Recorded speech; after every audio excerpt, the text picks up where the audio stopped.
don't want peace. I want problems always. So yun no, pupunta pala tayo sa tambayan. Meron kasi natin nagyaya na friendly gauge, kapwa rin natin RS150. Tapos ang declare niya ay all stock din, remap lang din, parehas daw sa ating set.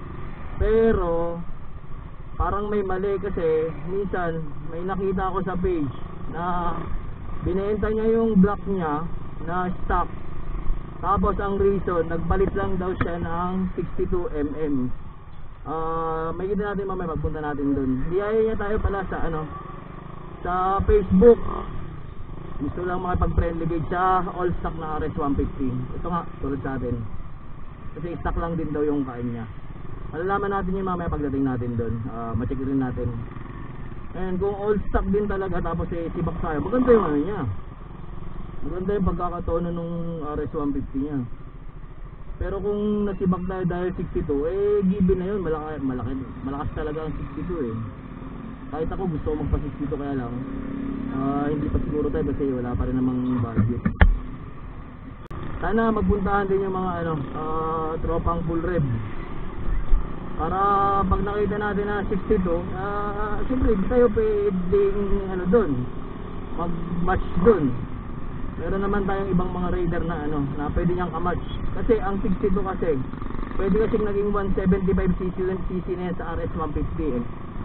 Ngayon sa Raider FI naman pwede niya makatapat yung 172 na tropa sa Raider FI. Yun ang pwede niyang ka-match. Pero pag sa akin wala, paglalaruan lang tayo nun. Para tayong lumaban sa high school tapos tayo pa lang, elementary grade 1. Ganun yung ganun yung pagitan. So yun, doon ko na lang siguro tuloy yung video. A few moments later.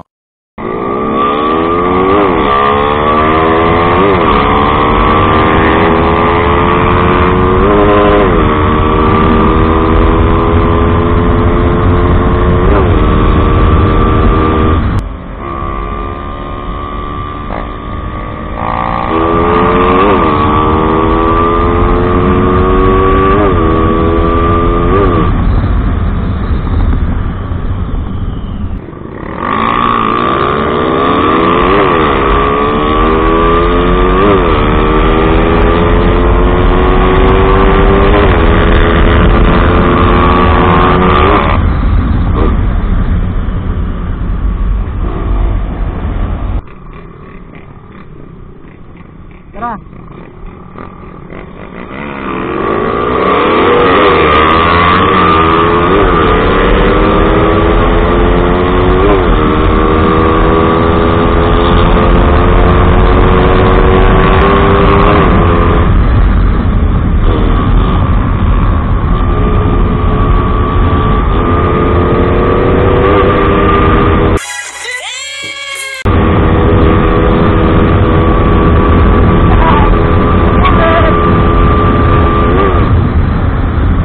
Five minutes later. Ayun, yung pa rin pala yung 172 Raider FI stock. Saka stock na RS150.